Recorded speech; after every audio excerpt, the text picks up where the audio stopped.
November 11, 2022, this man called Sam Bankman announced that he had filed FTX for bankruptcy, which was one of the largest cryptocurrency exchange platforms. Sam Bankman-Fried stepping down as CEO of FTX as his crypto exchange files for bankruptcy. The once $32 billion exchange, established in 2019, filed for bankruptcy in November 2022. Accused of stealing billions of dollars in customers' funds to plug losses for his hedge fund. And after this, he simply stated that the company didn't have enough assets in reserve in order to meet customers' demand. What happened afterwards?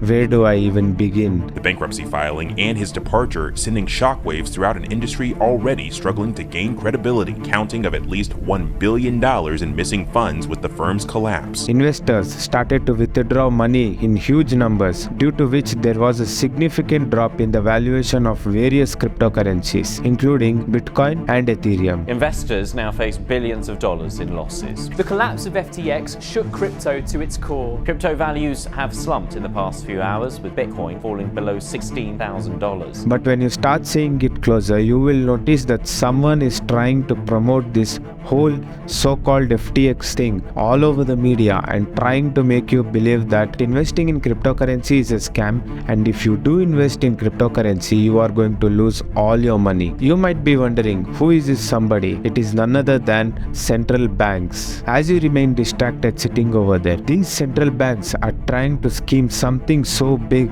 that you have never even thought of.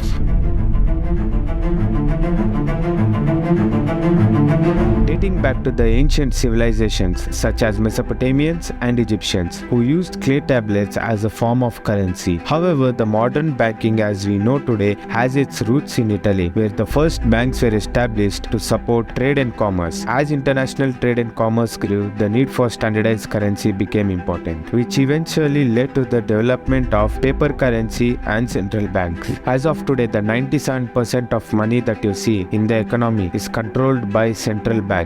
And you might be wondering now, what are these central banks up to? The answer is, as you remain distracted over these cryptocurrency issues, banks are planning to switch over the current monetary system to blockchain. And this is going to be the biggest shift in the history. And it all begins here with a mysterious project. 2017, this is where it all started. Project M-Bridge, which is to connect economies through CBDCs, or otherwise known as central bank digital currencies. It was started by People's Bank of China, where they began developing its digital currency electronic payment project. In 2014, it was not until the 2017s where other countries' central banks started to get involved into this. Hong Kong Monetary Authority, Bank of Thailand, Central Bank of UAE, and BIS Innovation Hub, and these are all the banks that started to come together with People's Bank of China in order to design CBDCs or digital currencies based on a new blockchain called the M-Book Ledger.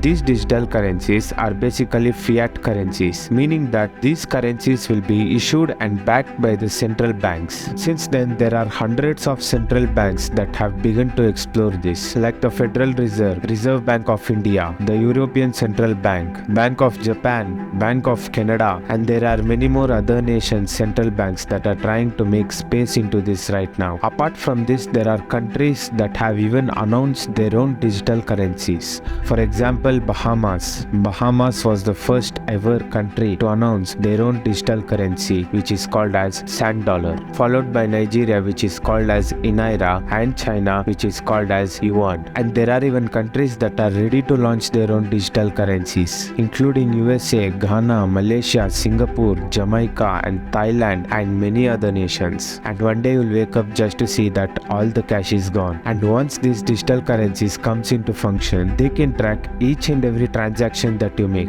Basically, you will be having no privacy. Leaving with one last final question: why they have to do this behind your backs? The reason is they don't want your mindset to change from a consumer to investor, so that you can always loan cash from the present and digital currency in the future. So all I want to say is wake up, or else you'll miss your opportunity. Like the video and drop your opinions in the comment section and share it with a friend who has to see this. And don't forget to subscribe to my channel for more such amazing videos. See you in the next video. Stay tuned. Thank you.